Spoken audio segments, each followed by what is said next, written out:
And I have another episode now from the BBC World series, The Nazareth Heist, which tells the true story of an attempted $1 billion hack, which investigators say was carried out by a secretive ring of elite North Korean hackers. While it could be the plot of a Hollywood movie, and I'm sure they will make it, the work of this dangerous group of hackers caused worldwide panic that was only too real. So here's episode 12, The Macau Connection. This is The Lazarus Heist, the story of the most daring cyber attack ever attempted. I'm Jeff White. And I'm Jean Lee. Manila, capital of the Philippines. It's March 2016, and on the second floor of an imposing government building, there's a big wood-panelled room.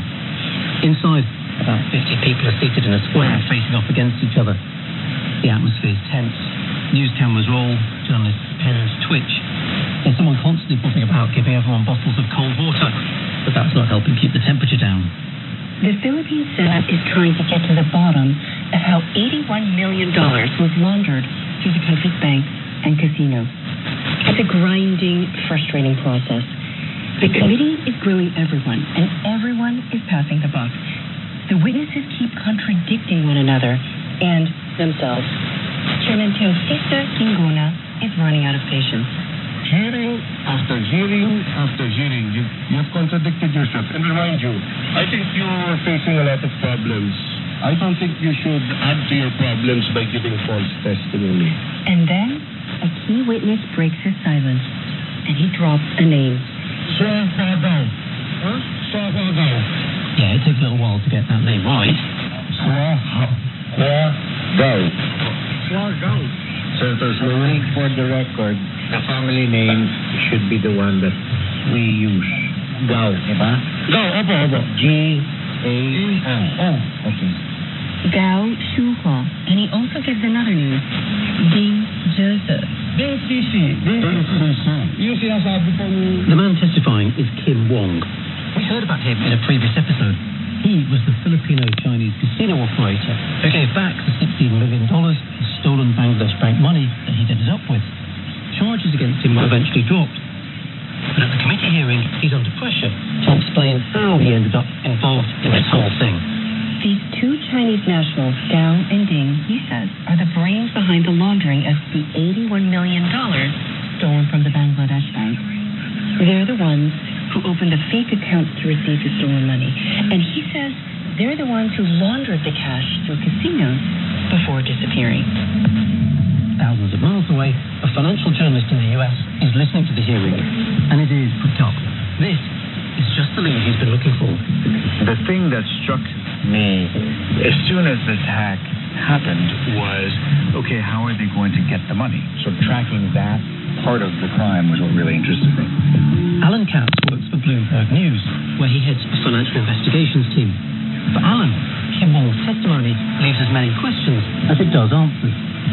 Well, it seems odd, doesn't it? Like if you have allegedly a North Korean hacking group going after money in Bangladesh, moving it through the New York Fed to the Philippines, where did these Chinese guys come into this? Like, what are they doing there, and why?